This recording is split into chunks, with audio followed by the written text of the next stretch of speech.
Okay, everyone. Look, we're all using AI right now, point blank. That part's done. ChatGPT, like my dad's talking to me about ChatGPT, Claude, Gemini.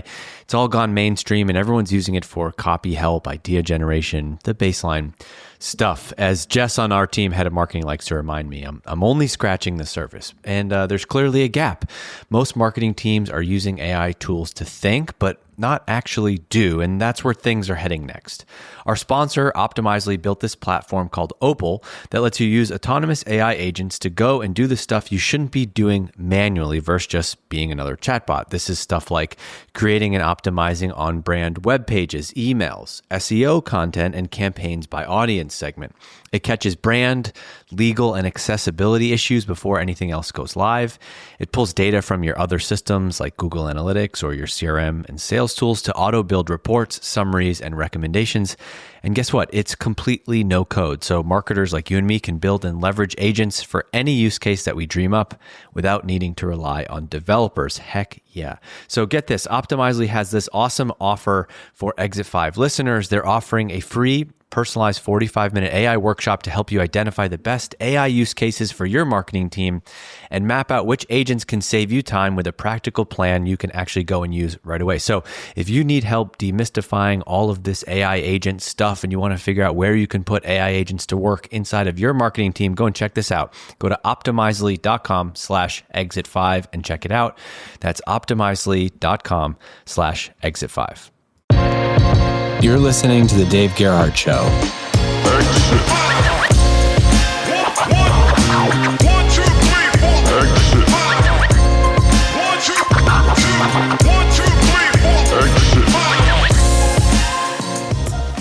Okay, this is Jess Cook. Jess is a VP of Marketing at Vector. And I invited Jess on the show because 2026, I'm back on this podcast and I want to do something different. Not different, revolutionary, but different for us. I was kind of in a rut of just doing interview, talking about your background. People really don't care about that. They want to know, they want to talk to marketers who are doing cool shit. And we're like, let's go into this year and let's just have a bunch of people on from our community, from our universe. Come on and actually talk about marketing. I want to start making the podcast that I want to listen to. Again, not so many interviews. And this is an interview, but we know you're doing cool shit. And that's what we're going to hang out and we're going to talk through today. We did a bunch of prep on this. We got 4 kind of topics that we're going to dive into based on the work that you're doing at Vector. But Jess, tell me what is Vector? That is a great question. First, I have to say I'm like realizing a years long dream right here. I need you to know that, like that being on your show. All right, go ahead. I'll listen. I'll take it. Yeah. I'll take it. I've been listening for years. It's been like a legit, like if I don't do vision boards, but like if I had a vision board, it'd be like the DG show. Got to be on there someday. Oh man, that's so cool. Making dreams come true. God, that feels good. Take that in. Take that dopamine. Let's go. Some of that natural. Give me some of that natural dopamine. Holy cow. Wow. Thank you, Jess. All right. Cool. And that's the end of this episode. If you want more, But okay, so as a listener though, don't you agree? Like I want to hear the stuff I want to listen to is like, I want to hear what people are doing. And I missed that type of podcast. And I think I got away, too many, I don't care where you went to college or if you went to college or whatever. Let's talk about what you're doing. Yeah, I totally agree. I think some of my favorite episodes of your show have just been like, I would be like on a walk and I'd get my phone out and I'd be like taking notes and I'd like write the person's name down because I'm like, I have to go follow this person immediately after this is over so I can continue to learn from them. So yeah, totally agree. I'm excited. So that's the bar. That's the bar then. Like I think what's cool about podcasting, we'll talk about this too. You can attract a wide range of listeners. I want to cover like specific topics like, AI and SEO or product marketing or whatever. CMOs all the way down from CMO to intern, that same advice, they're going to be listening to the same thing. It's like, you're a VP of marketing. You'll be walking around and be like, oh, I heard this episode about like SEO. Like, are we doing that? I wonder. And like, that's the show that I want to have. So I love it. Okay. So Vector, some type of SaaS tool. You have a ghost mascot, Series A-ish. What else? Tell me, how do I, Yeah. So Vector lets you build ad audiences from the people who visit your website, who click your ads but don't convert. and who are researching your competitors or relevant topics by name. So like you can actually see the list of people by name and title who are going to be in your ad audiences before you spend a dime, and push them over to all the platforms that you are already spending your money on, which is really exciting. We are pre-Series A. I don't know, it's seed round at the moment. Yeah. Whatever. Just like how many people, like roughly what stage? And 20-ish I think people total, 2 in marketing. Okay. Yeah. Cool. Early stage Yeah. startup. Real early. And I got in here because of our boy, Dan Murphy, who put my name forth when my CEO, Josh, was looking for somebody to lead marketing. So shout out to Dan. How did he know you? You know, what's funny? I don't know. LinkedIn. We had never actually formally met. I'm sure He's trying to get the referral bonus. He's just sending in. He's just looking at like first degree connections. Like. Yeah. Well, Josh was looking specifically for someone with a content and brand background. Okay. Which is interesting, an interesting choice for a marketing leader right now. I think it's a great choice for a marketing leader right now. I think it goes against a lot of conventional wisdom and kind of tradition is like, who should your marketing leader be? So I was really lucky that whatever I did in the community or on LinkedIn got me noticed, and Dan put my name forward, which was amazing. That is awesome. I mean, yeah, that's the goal. The hardest part is I get a lot of messages. I know Dan does too, about like, hey, do you know a person for this? And it's like, it's hard. You'd think we would. We got this community of all these people. I think one of the hardest things is I think it's very hard to recommend someone that you haven't worked with directly. Yeah. I really don't know. I'm like, I don't know. She seems really smart. She's cool to hang out with, but you just don't know. Yeah, so. Totally. Anyway, it looks like you're doing awesome. You guys are doing cool stuff. A lot of people, I want you to know that like, this is more than B2B SaaS, Jess Cook. I don't know if you've heard. Okay. I have a bigger heart than that. And so I'm just trying to explain the story. Like I like when listeners have full context of like the type of company you're at, what you're doing. And then you can, your marketing knowledge is your marketing tactics are applied through that lens. So Jess is VP of marketing, early stage startup in the kind of marketing and sales tech space. Her background came up through content and brand. Okay, cool. So one thing, we have 4 topics here that of stuff that you're doing in marketing at Vector that is working right now. Yep. And I want to spend like a couple minutes hitting on each one, and let's leave people walking away with, some insight here. Okay, so topic number 1 is influencer marketing in B2B. So you had this idea, we're going to do influencer marketing. Let's talk about that. Why did you do it? And then you spent $12,000 on 7 micro influencers and you generated $1 million in pipeline. Let's dive into that. This is something everyone's asking about. They're seeing content on LinkedIn. They're seeing influencer in B2B. How did this come up at Vector and how'd you execute on it? Yeah, this was something I wanted to try very early on. And, took me a couple months to kind of like ramp up and then get a budget sold in. And then part of that budget was like, we're going to test out some influencers. And so I landed on 12,000 simply because I'm not great at math. I had to like literally use calculator to figure all this out. But, that basically got me like 8. I'm good at math now. got ChatGPT. I'm good at math now. We're all good at math now. Wait, before you get into the campaign, just let's go back and like, why did you want to do this? So, hey, you're leading marketing. You're trying to accomplish some goal. Like we could do anything, direct mail, influencers, events, trade shows, whatever. I want to know specifically, like, how did you pick this channel? What was the goal, reason behind it? And then let's talk about how you went and did it. Great. Great place to start. So I don't have a demand gen marketer and I don't have a background in demand gen. And so I'm not about to jump in and like start running ads willy-nilly because I will just be throwing money out the window, trying to build ad audiences, all of that. But we needed greater distribution. I post on LinkedIn. Our founders post on LinkedIn. We have a couple of employees who are really good at posting on LinkedIn, but like that wasn't going to be enough. And short of running ads, I needed another way to like get into people's brains and eyeballs and hearts and minds. So influencers felt right because it was 1, a really easy way to just like increase distribution in a really trustworthy way. And 2, one thing I do know how to do is like go in and like turn those right into thought leadership ads. So that felt like a pretty big win. So that was the main reason. I was like, we just need more people to kind of know who we are from a trusted source. And influencers feel like the right way to go about that. Our audience is marketers. And like, we eat that stuff up, right? Like I Yeah. love when I see somebody I know, whether it's paid or not, like recommending something. So that was kind of the impetus. And I think that this is a big slept on thing. I was on the phone with a guy yesterday who was asking for advice, interviewing for a new job.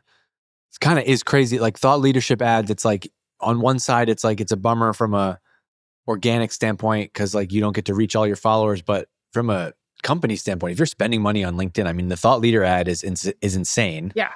Now you can take those 12 influencers and it's not just like one-off posts. Those are literally become like UGC ads for your brand, which is really cool. Exactly.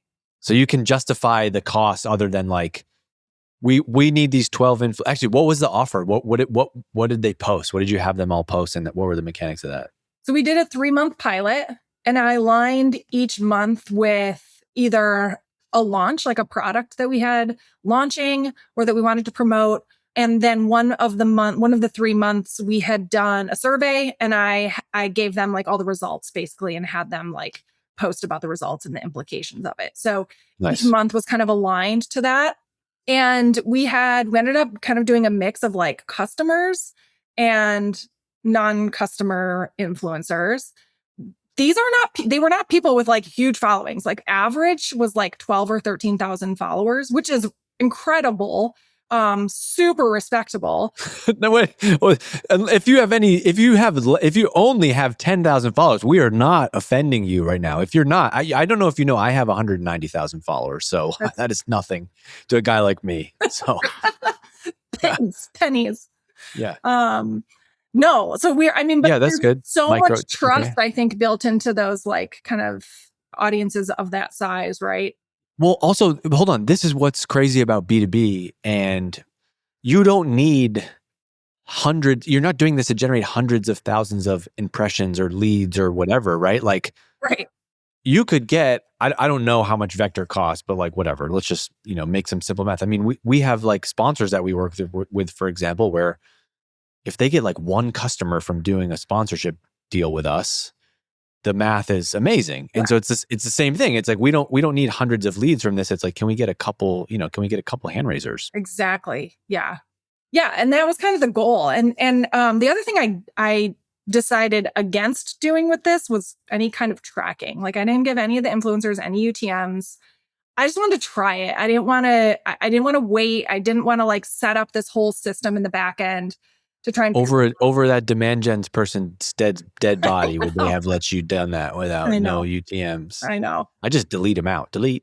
Yeah. Bye-bye. They're so messy. But yeah, I just wanted to like directionally, is this going to work for us? Yeah. We'll be able to see if it's working. But like you're at a fun stage, right? Like you're like, you don't need to obsess over the measurement of this because like you're at an early stage where like you will know if this worked. Yeah. Yeah. Like, exactly. Did I come into the office did I show up at the bakery the next day and there was like 3 people in line and there's never been anyone in line? Yeah. Like, whoa. Yeah. Okay. 100%. And we could feel it. Like you're totally right. We're at a stage where like we do a program like that and we feel it. Yeah. At the end of the program, I went back and looked. The only real tracking I did was I went into our call recording software and I set up some alerts. So I set up like the names of all the influencers. I set up one for LinkedIn, which I know like they could have seen somebody else's LinkedIn post or whatever, but and then I set up one for just like influencer. And so I could kind of see that. And then we have a how did you hear about us field on our form.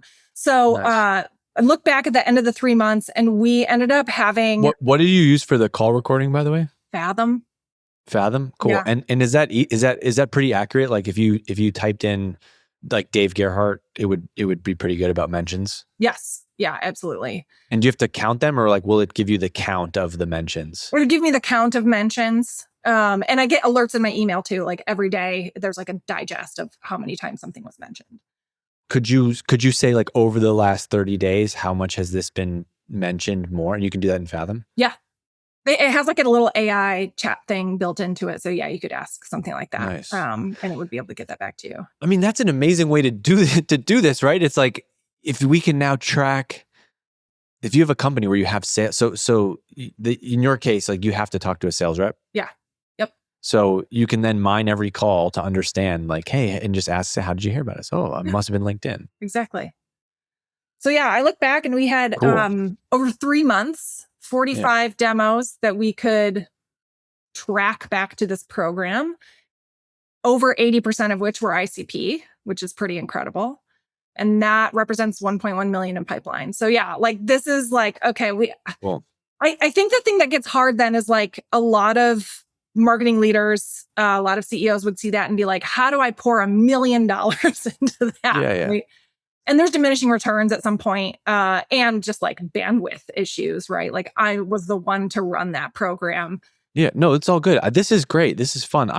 We can't, everybody's marketing is different. Like we can't say I just want to talk to you about what you're doing and how it's working and what we learned. Cause even just that little nugget, someone's like, oh really? You could do that in Fathom? Like that's a nugget. That's a valuable thing. Right. Yeah. So on the 45 demos thing, none of your offers were even like, go start a free trial of Vector today. Wasn't it all like content? So there was no direct like book a demo. That means these people saw the ads, checked out your stuff, thought Vector was interesting, then went to book a demo. You weren't running like book a demo ads with the influencers, right? There was no call to action. It was really just like, hey, here's this new product. Hey, here's this survey data. Hey, here's this thing you can do. And so that survey data was like, how would someone get it? What do you think the path was for someone to get it? To tell me your best guess at how you think those 45 demos like happened. Yeah, I think a lot of it was, hey, I trust this person. This is really interesting. Let me go Google Vector. Okay, let me go to Vector. Let me kind of look around. Oh yeah, this is cool. I can build ad audiences with people that are actually named. Amazing. Let me actually see like what I can do with this. Did their ad copy say like check out Vector, or was like here's some cool data from Vector? It was a mix of both. Like I was pretty like hands off with these content creators because one, they know their audience best. Like I don't want them creating content they don't actually think people are going to resonate with. I asked for like, could I see your post 24 hours ahead of time? Just because I want to make sure like how you talk about Vector is right. But besides that, like it was kind of like, do what you think is right. Here's, if you want to throw a link in the comments, here's like the page I would link to about this. But for the most part, it was really up to them, like how they wanted to talk about the content and the product that they were kind of handed. I did really loose briefs. Like it was just like, here's some messaging points. I gave them all like a very loose time frame, because I've been on the other side of this where like I've been paid by other companies to post something and they're like, we need you to post on this day. It's like, well, I already have plans for that day. Like, I know, right? Or I've done like, happens to me all the time. I'm like, very randomly, I'll have something scheduled. Usually I do it on my calendar and I'm like, oh shit, I double posted. I'm like, why is the engagement on this one so off? Yeah. On that, by the way, I have an interesting perspective on this because we do, this is like what our sponsorship business is. It's been a part of our sponsorship business at Exit 5, right? We're essentially like an influencer type of company. It comes through like our newsletter and podcast ads or whatever. But in your example of like, you were hands off and letting them write the thing, I've seen a dramatic difference I think 2 years ago, I didn't have the same confidence that I have now. And we have the results from like working with sponsors, right? Yeah. I think before I would be like, oh, whatever, this company, this is the ad they want to run. Like, okay, cool. Like this is the ad. And now I'm like, no, actually, I can do a better job. Like I know this audience so well. Yeah. Like, let me write, hey guys, can I write the ad for you in the newsletter? And they're like, yeah. And I'm like, no, I should tell them that. And so now we will get a brief, but we will write the ad in our tone, in our voice, in our way. And it works so much better. And it's like, oh, this is the lesson for influencers. And it's like, it's this weird thing where like the more we want to control it and like we get these messages, I get them all the time from like HubSpot as an example. Yep. They're like, hey, can you post, here's the UTM, like post this on this date. And I'm like, I understand they're trying to do like the big play like that, but there just feels like if you can really do it this way, it's better. How did you find these 12? Because this is what comes up all the time. Is there some magic database that you found to get these people? Like, yeah, there are a few tools out there. There's HiveSite is one that's kind of cool where you can actually go in and like HiveSite. How did you get your 12 though?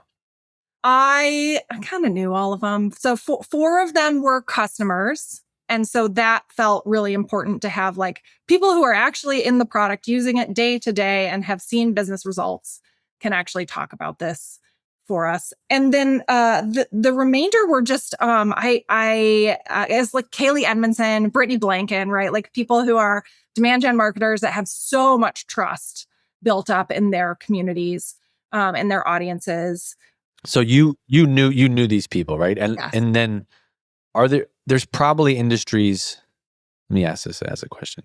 Do you think there are industries where you can't know who the people are, and so therefore you need like a database or something like that? Absolutely. I think it was easy for me because I'm a marketer marketing to marketers. And, my whole kind of sphere of people are marketers. And so it was very simple for me to be like, yeah, these are the people I really want in this pilot. I think it would have been a lot harder, like at my previous role at Island, which is, enterprise browser. And they were selling to like IT and, information security. Like I would have been like, I don't even know where to start. So there are tools out there that will help you kind of understand like who has influence with the people that you really want to reach. Could you have gone to someone at Island? Like, was there that customer internally, and could you have asked like, hey, who do you follow? Totally. Yeah, exactly. That's another great way. It's like, who's like your internal SME, who's kind of the one with their ear to the ground. Can you talk to them about like, where would our audience actually be like listening and getting their information from? Okay. So you did this, we'll move on from this section in a minute, but you did this influencer campaign. Seems like it was effective. I understand how you did it. Any parting thoughts before we move on to this like next part? Things I want to try moving forward are kind of like hybrid sponsorship or partnership plus influencer. So think like we sponsored the Notorious B2B podcast and Tass Bober and Tim Davidson, who host that show. Part of that sponsorship was that they posted. Yeah, never heard of them. For us. Yeah, they're, little known folks. That's the fruit guy, I think. It's the fruit guy and the landing page lady. Yeah. No, I'm not. I've never heard of her. I'm not familiar. Right. So that's something cool I want to look into. I think video. Yeah. I think a little bit more. What about like scaling this, right? Because Josh, like your CEO, Josh, like you tell him like, yeah, this drove 45 demos. Like, wouldn't the reaction be like, cool, let's do it again. Yeah. Let's get 45 more. Yeah. Why didn't you just do it again? Yeah, absolutely. Just kind of continue to do it. I think grow that pool. I think at this point, like now I would need to build a couple systems and some documentation to like really streamline it and help me scale it. Why don't you just get like those 12 and just have them on like a retainer for like the whole year? Yeah, that's it. That's the point, is like the long-term partnerships and the long-term relationships really do well. I think so too. I think especially in B2B, I think if you're selling consumer, it's like I could do one post and sell a bunch of, razors or whatever. Yeah. In B2B, just because of how people buy, they're like your influencer stuff might be awesome, but someone just might not be ready to buy Vector 100%. right now. Yeah. And so even, back to like what we're doing, right? We've shifted from like when I first started doing this, we would do like, a week-long campaign with someone wanted to sponsor. They wanted to get like a sponsored post from me and we put them in the newsletter, and that would be like a one-off, like a la carte thing. And now it's like, no, what really works is like 3 to 6 months of like hearing Webflow, AirOps, whatever on the podcast over and over and over, plus seeing it in the news. Then the deals come in, and that's what you want. We want people to look at it in like over 6 months, did you get incremental lift from doing this? B2B is not going to be like, we sent a newsletter and like 40 people bought Vector today. It just doesn't work like that. We're done now. Yeah. Well, even like, on the flip side, like I've been doing sponsored posts for SEMrush for 2 years. They understand that too. Like I think the brands that are doing it right are like creating these long-term partnerships with. Oh, like you're an influencer for them? Is that a recurring thing? Yeah. How does it work? Is it like a per month thing? I would say probably 8 to 10 times a year, they'll reach out and say, hey, we have this new campaign. Nice. Like, here's kind of what we're talking about. So just copy that for Vector. That makes a ton of sense. Like, yeah. Nice. That's a great idea. Okay, cool. Influencers done. Cool. Right. Good. Good on you. Keep doing it. Or do it until it stops. All right. AI generated slop. I think it's the best thing to ever happen in marketing, actually, because it raises the bar, right? AI slop is going to kill deals, kill brand, and kill trust. Today, marketers, like, we're also customers too, right? And so we have to actually put ourselves in the position of our customers and think about all the AI slop they're seeing. And it's on us to create things that actually matter, things that have meaning and impact, things that are educational, entertaining, funny, useful, specific, and relevant. And that's everything that our sponsor AirOps stands for. They're helping reshape how people discover and connect with brands, because AI slop is not going to win. AirOps is built for marketers who want to create content that sounds like their best subject matter expert, not another chatbot. This is content grounded in real sources, real insights, and real information gain. Their content engineering platform helps you surface your highest value opportunities in AI search, then shows you how to actually take action on them, not just see dashboards, not just get another recommendation or SEO report, but actually go out and execute. And this is the topic that everyone is being asked to get smarter about right now, AI search and SEO.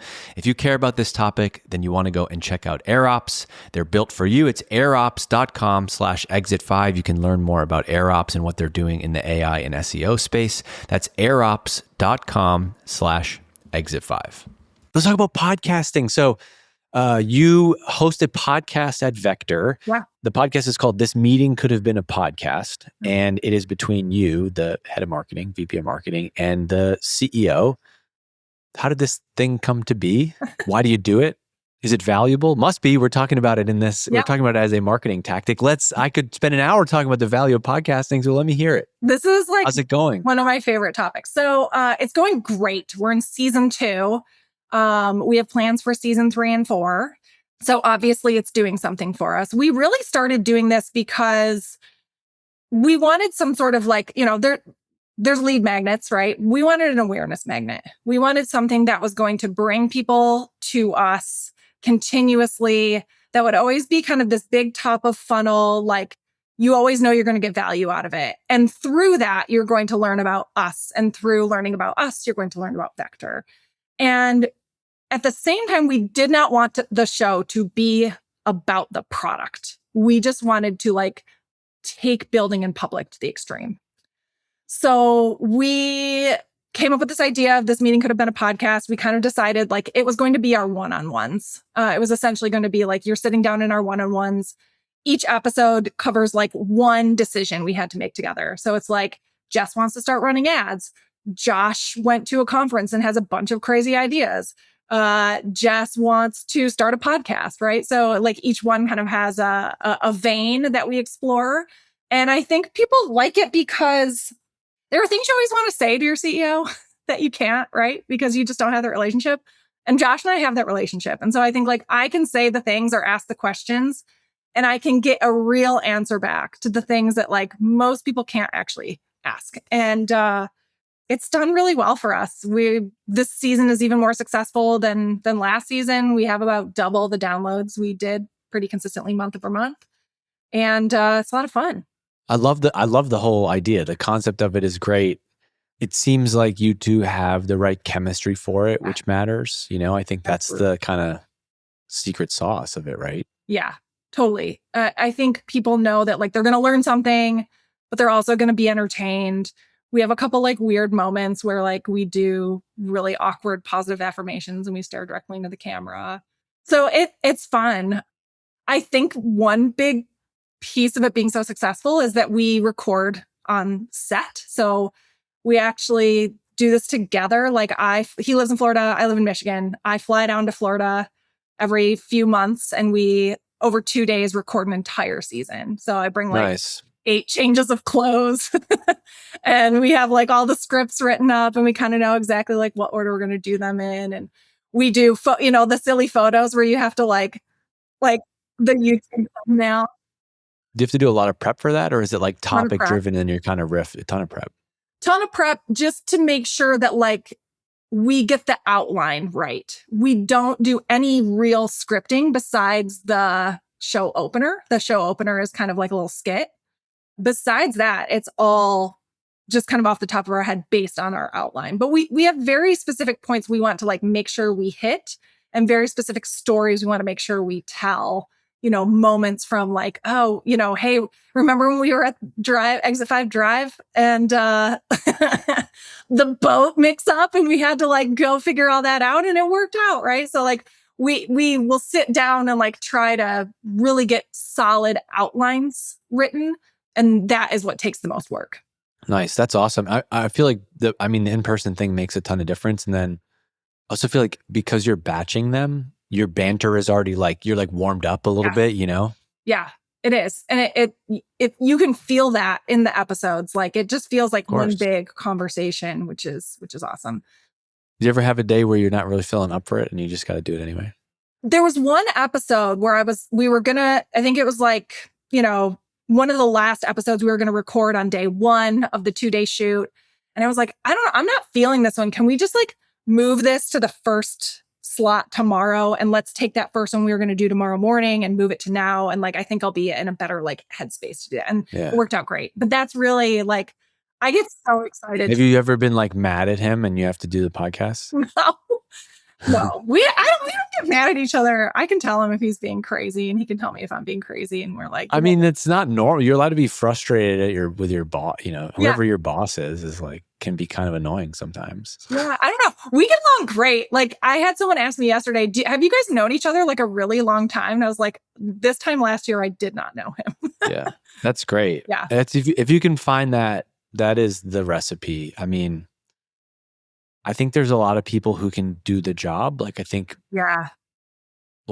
that somebody else probably could. This is not a reflection on you. It's like, I think somebody else could probably be doing an effective job at marketing for Vector, right?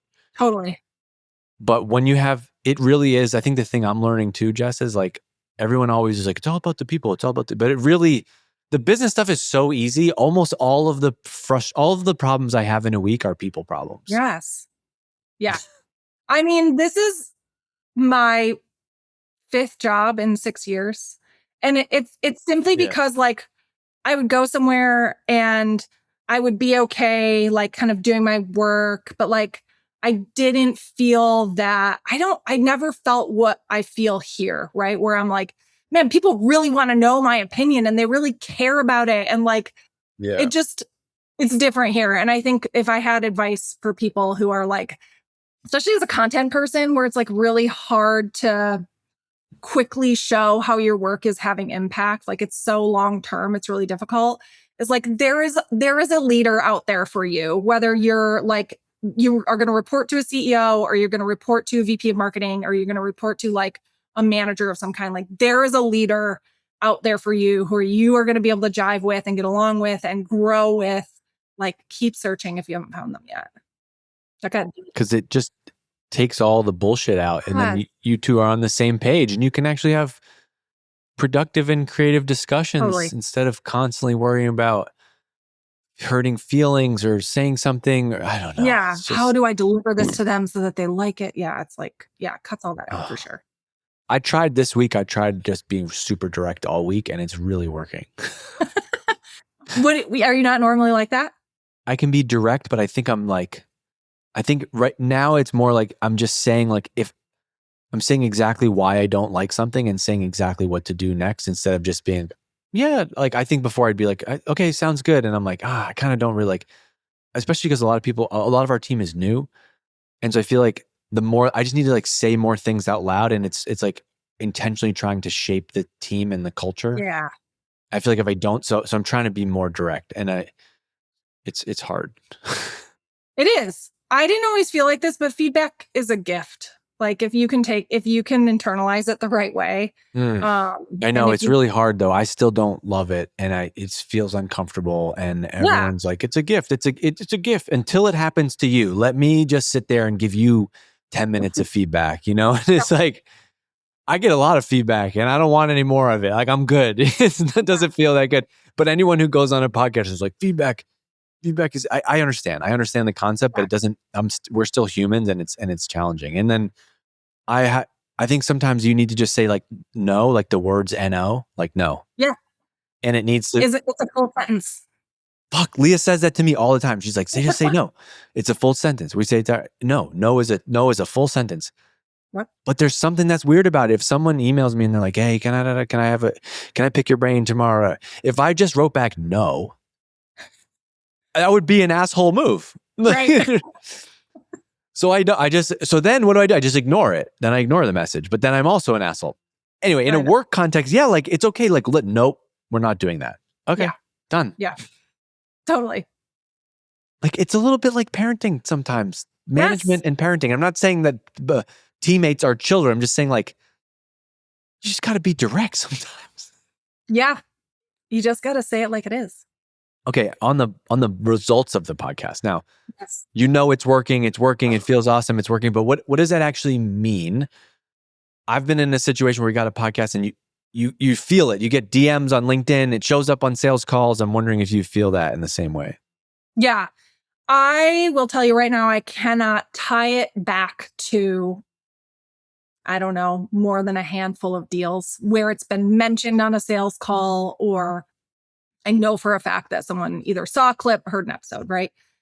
However, I think like you say, we feel it. We feel the increase of, the kind of up and to the right increase of traffic, the growth on social between me and Josh. We're doing a live episode, actually. This is exciting. Next week, by the time this actually airs, it'll have happened. Thank God. I'm like really nerve-wracked about it. But is it in Florida? Like live in Florida? No, we're going to do like a Goldcast webinar live recording, and it's going to feel just like the podcast. Like it's going to be wild. All right. So we're doing more of it. Like even just like the registrations for that, I'm like, it's working. We have fans and followers and listeners. So you feel it beyond sales, which is like a cool benefit of it, which is like employment brand, personal brand. There just feels to be more.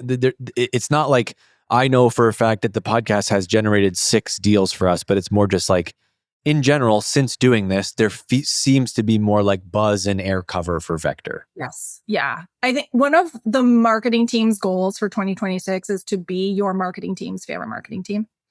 And I think that the podcast is a really Who came up with that idea? That was me. Hell yeah. I mean, it's real. Like, I want people to, when they're asked, like, who's doing cool stuff, I want people to say Vector. And the podcast is an example of that. I like that. I like goals like that. Yeah. This is what happens when you put a content brand person in charge of marketing. Yeah. This is healthy. The goal doesn't always have to be 7 million in pipeline this quarter. Obviously, that's the one that's going to get you to keep your job. But like, you do both. You're going to get more inbound because more people know Vector. I meant to say this to you earlier, but I like the goal of like, we're doing this to get more people to know that we exist. Yeah. How would they ever buy from you if they don't know who you are and do they like you? Like, that's a big thing too. Just likability. Cool. So, and then podcasts, you're going to double down on it. Yes. Still going. We're doing live episodes. Season 3 and 4, they're coming. Cool. Dan's on my ass about podcast downloads. It's my least favorite topic in the world. Why is that? I think you're doing amazing. Are you not? Yeah, it's fine. It's just like, it's seasonal, the December and January, like Thanksgiving through January, like, and I've been doing this for 7 years now. And it's like every year, like I feel like I haven't listened to a podcast in 3 months, and that's okay. I'm still doing mine. Yeah. So, he's just like, why are these down? Why? I'm like, dude, it's okay. It's okay. That's his job. Yo.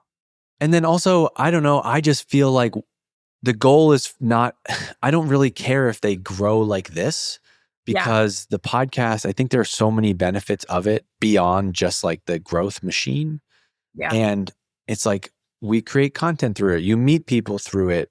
For you and Josh, like, it's an amazing way to get content out. You're now kind of like putting takes and bits on the record, and like that thing you said in the podcast actually becomes like a key piece of messaging, and like that becomes his like keynote at your event. And customers are DMing you saying they listen. People are sharing with their families and saying like, yo, check out the podcast of my CEO. So there's a lot of benefits beyond just the downloads.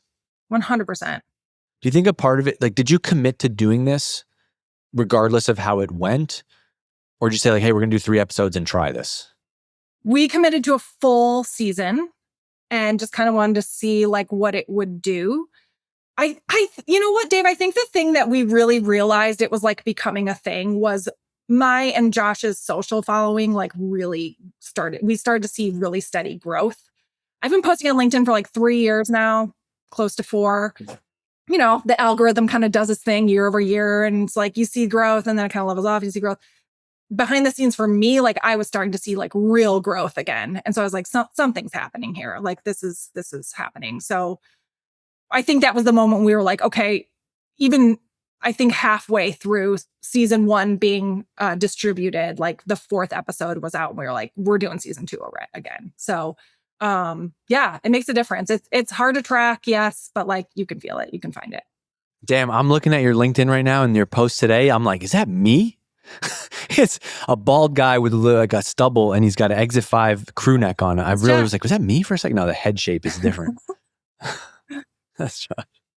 Okay, let's see. LinkedIn. You talked a bunch about LinkedIn. You've been posting on LinkedIn for 3 years. You said, "Holy shit, you got 37,000 followers. That's not a joke. That ain't no 10K, Jess." No, that's the main reason my daughter thinks I'm cool. You know. Wow, love that. And you started posting 3 years ago. Is this all been growth within 3 years?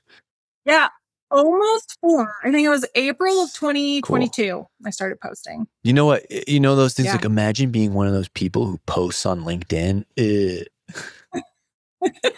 And then I'm like, that's me. Hi. I'm like, you're looking at me, bitch. Yeah. And like, yeah, what about it? Exactly. Bro. Or like, I mean, I think it just, and then there's another one is like, one day I want to, the point of working, you've seen the other ones, like the point of working is to never have to use LinkedIn.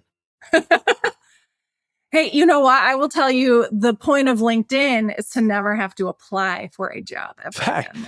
That is. Or like to have you have a family, you want to make money, that's okay. Yeah. You're running marketing and you have like a great company paying you money to talk about their products and like you can use that money to live your life. Like, God damn, that's good. That's good. It is amazing. Yes. But that's crazy. 3 years, 37,000 followers. Hey, heck yeah. We love that. I'm happy to have a LinkedIn success story. How do you define your content strategy? In my prep notes from Aaron, it says LinkedIn unhinged branding. But like, I don't really think you're unhinged. You're not. She might be talking about Vector. Like Vector's a little Vector's weird. Unhinged. Okay. Yeah. Jess Cook is not unhinged. The Vector social brand is unhinged. Yeah, for sure.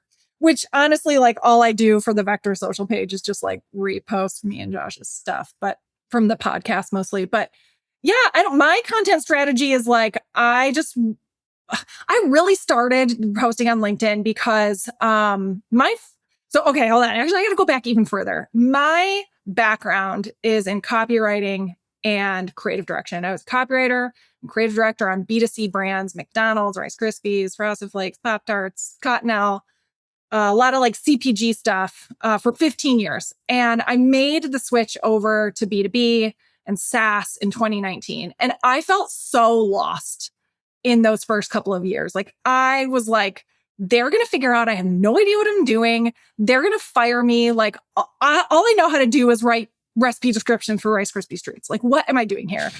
And I finally got my feet underneath me. And I finally, like, it took a good 2 years, but I really felt like, okay, I actually, like, I have some transferable skills here. Like, I know what I'm doing. I know what good content is. And so I started writing on LinkedIn because I was like, man, I really wish I would have had somebody to just like throw me a tip of the day, like help me feel like I wasn't drowning.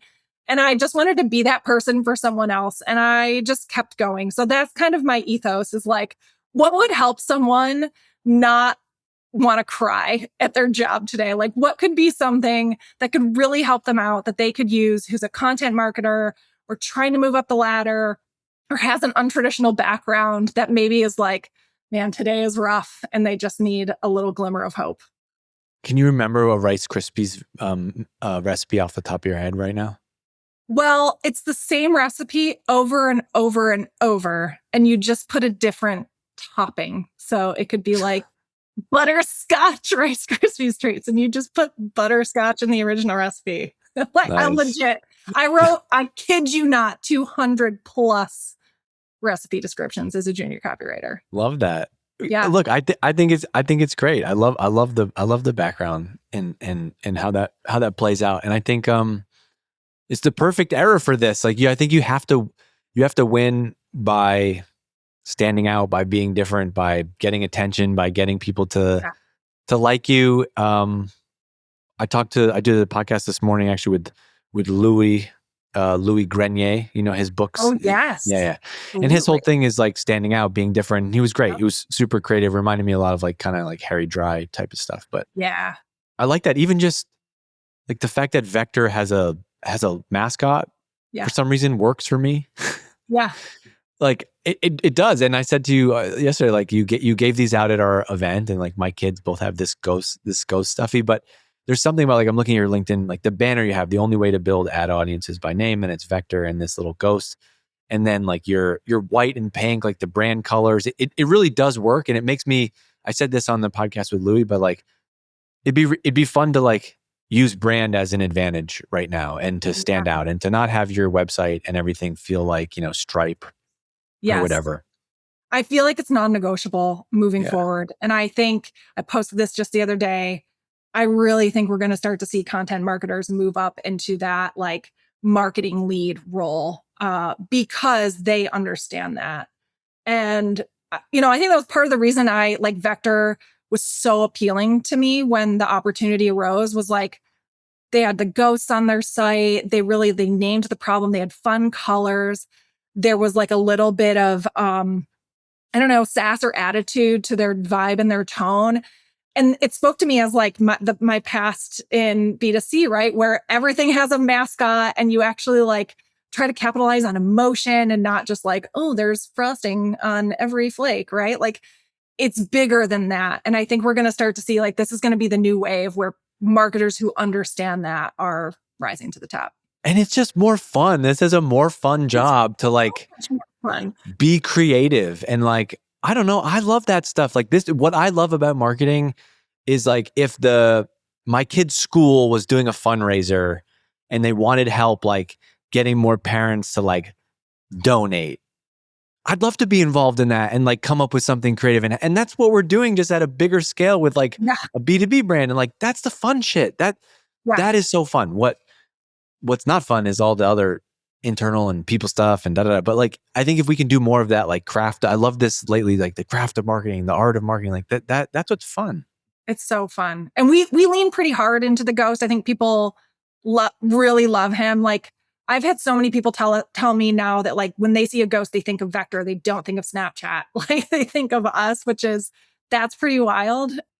Who did you have? So did the ghost start out like as you all just started using the ghost emoji, and then did you eventually like design the ghost emoji into your own ghost? So Josh came up with the ghost, which again, like find you a C-suite leader who believes in brand so much they create their own mascot. Like that's huge. So he created the ghost. He used a little ghost image on one page of the website kind of to start as this idea of like, we're revealing the ghosts that are coming to your site, clicking your ads, right? Like they're no longer anonymous. And when I started last year, they were a pretty big like part of the branding already. And I just recognized that it could be the thing we really lean into and use all the time. So yeah, the ghost emoji is like, I think we kind of own that now. We're going to do a little sneak peek of our plan this year. We're going to do a little tour. We're going to do our own little event series called the Ghost Tour, where we go to different cities and we're taking prospects and customers out to a nice dinner. And then we're going to go do like a walking ghost tour, right? We do a lot of like the hey boo, or we like lean into the like language like that. Nice. One of my favorite parts of the job is I have the privilege of commenting as Vector on LinkedIn. So like I take on the voice of the ghost. Oh yeah. When it's not you, actually you can say whatever you want. Oh, it's so fun. Yeah. I call it like, are there other brands that you think have done a good job of this? It, like kind of created a character, are winning right now with brand, like Vector is one, who maybe one or two others that you could mention that people might follow? Fibbler is another one. If you've ever heard of Fibbler, they're a LinkedIn like ads attribution tool. They also have a mascot. It's a little like lion. I stop at every single one of their ads that I ever see on LinkedIn because it's always Fibbler. Like their lion in some sort of like meme that I've seen before, like the actual. It's a Swedish company. This is always true. There's something out there that Yeah. So they're a really good one. There are companies that have mascots that I'm like, use your mascot more. Like, you know, like who's got a good mascot? Mutiny has a great mascot. Mutiny has the raccoon. Oh yeah. And I'm like, you gotta use that raccoon more. I need a mascot. You need a mascot. We need a mascot. What would be your mascot? Like the number 5 with like legs. Ooh, I love it. I don't know. I don't know. That's a good one. The ghost is great. The ghost works. All right, cool. Brand is back, baby. Brand's back. It's funny. This note in here was Jess worked on childhood brands: McDonald's, Eggo, Rice Krispies, and Cottonelle. This is Google Gemini, by the way. Oh. And one of the suggesting questions was, you spent years writing for brands like Eggo and Rice Krispies. Now that you're a parent yourself, do you look at these boxes in your own pantry and think, I would have written that tagline differently? That's a great question. I think that was Erin. That was Erin, actually, not Gemini. She's amazing. Oh, I'm sure I would have. I mean, I was writing those lines as like a 20-year-old. No disrespect, 20-year-olds. Listen to this. No disrespect. None. I was once for 10 whole years. I was a 20-something. But I'm 38. Listen to me. I'm 38. And if I could go back for one day and talk a bunch of shit to my 23-year-old and 25-year-old self, I would. Heck yes. Absolutely. Agreed.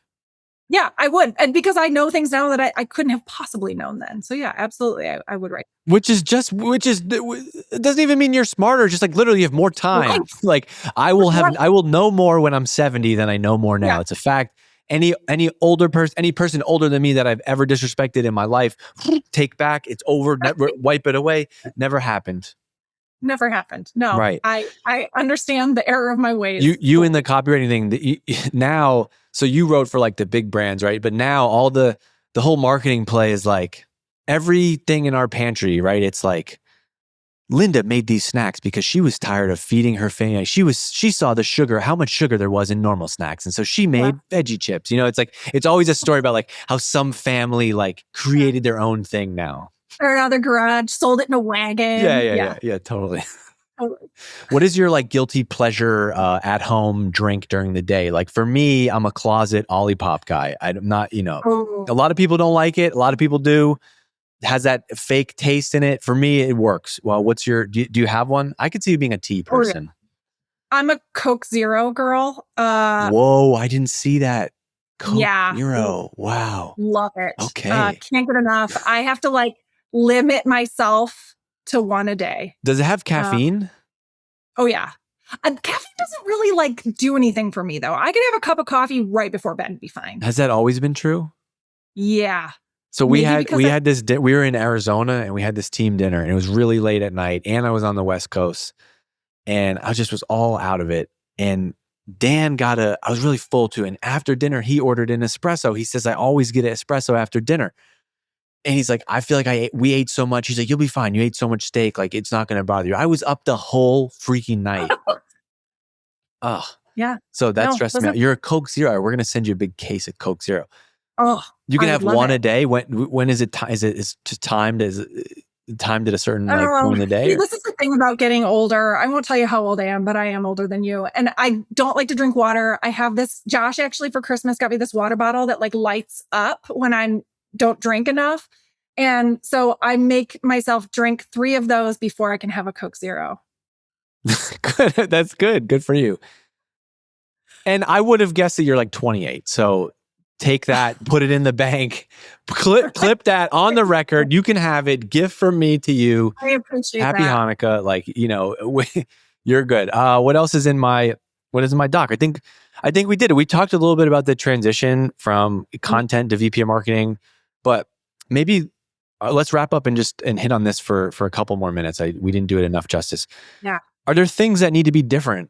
Content person Jess to VP Jess, and what are they? Here, I will tell you my weaknesses and things that I need, like muscles I need to build now and started before I got to this role, but really need to build now that I'm in the role. But, one is metrics reporting. Like one, we do a lot. Like I think the first year of me being here was a lot of like vibes and feeling like, does this work? Do we feel the pull of this program we just started? Yeah, we think it's working.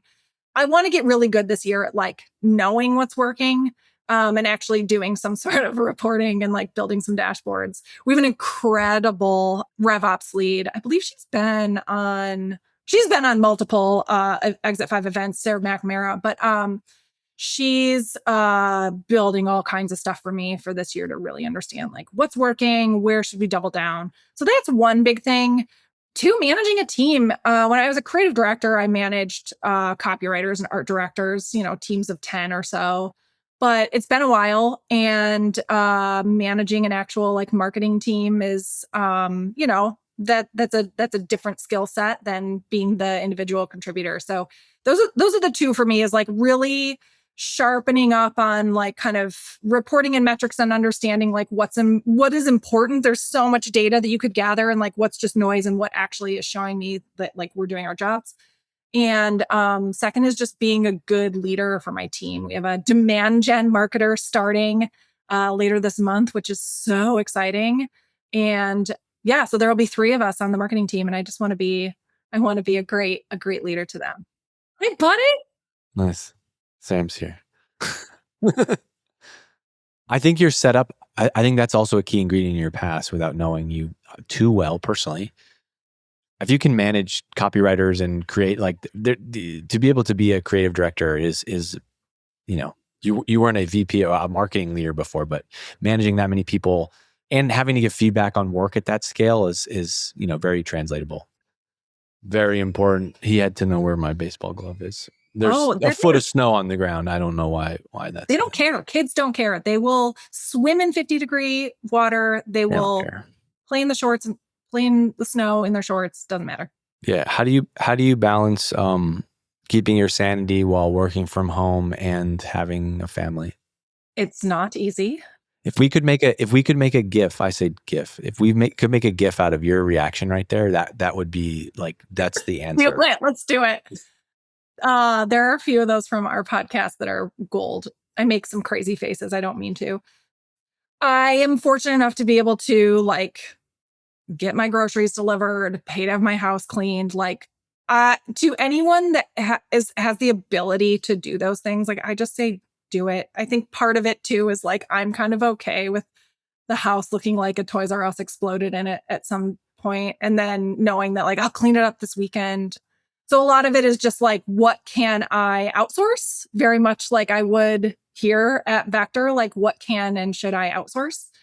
The other kind of side of that coin is like, I realistically have, let's say, a max of 50 hours to give Vector a week. And like I've told Josh this before, like that's what I have. And I will work my ass off for you in that 50 hours.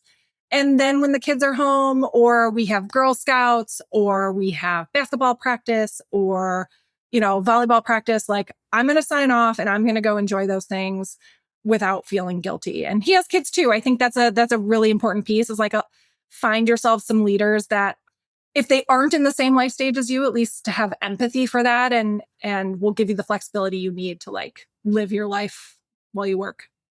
Amen. Because if you don't do that, you're an asshole. Yes. Facts. No lies detected. There you go. Send that to your boss.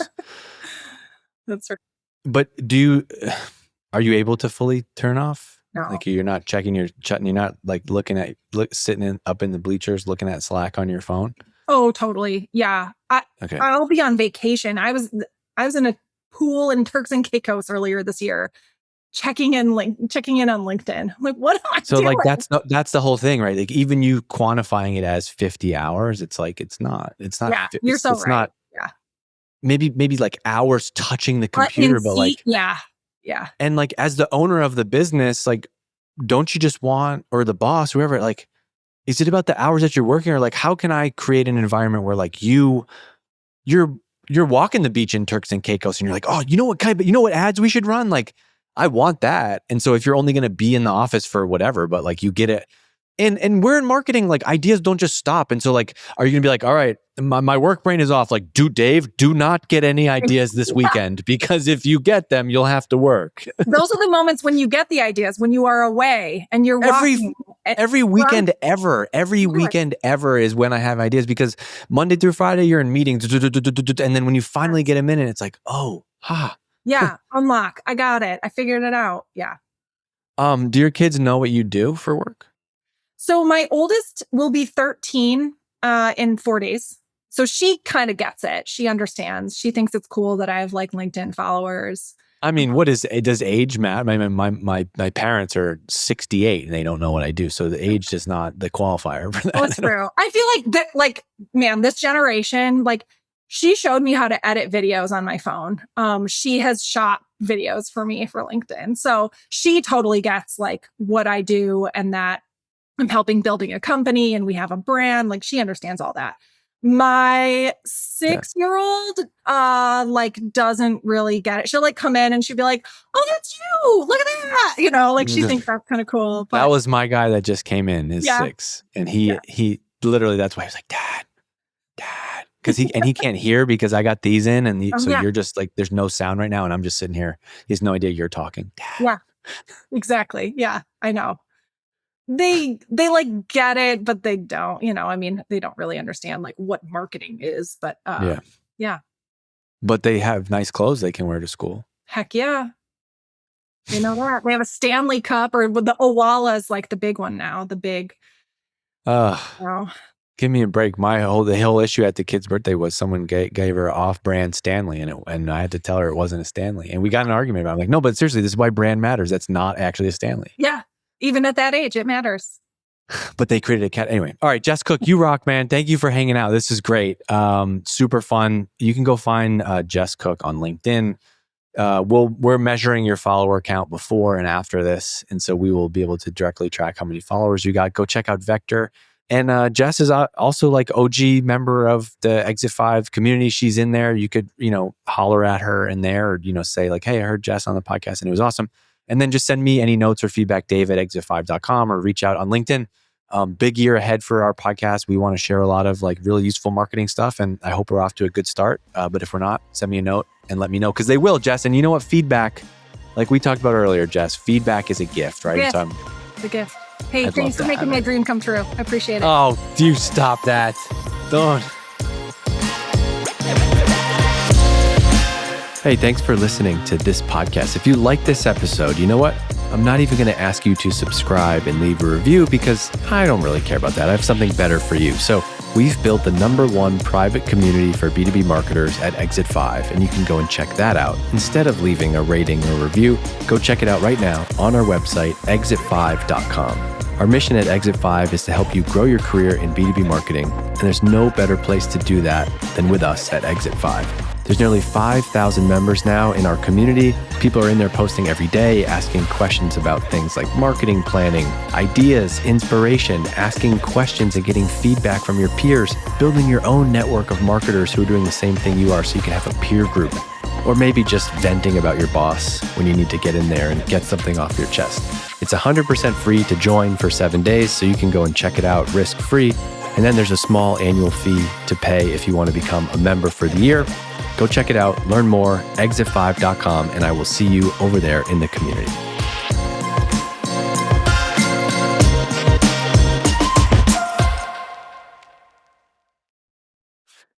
Hey, by the way, we're doing a new event at Exit 5 on the heels of our very wildly successful and super fun drive. We're doing an event designed for marketing leaders. It's called the Exit 5 Marketing Leadership Retreat. It's a 2-day in-person working session for CMOs and VPs in Arizona in March. Not a conference, not a marathon of content. It's a room of 100, only 100 marketing execs from companies like Zoom, Snowflake, ManyChat, Bitly, G2, HP, and more. You'll spend 2 days pressure testing real decisions with your peers who are doing the same job you are, what to hire next, what to cut, what's actually working, what's not.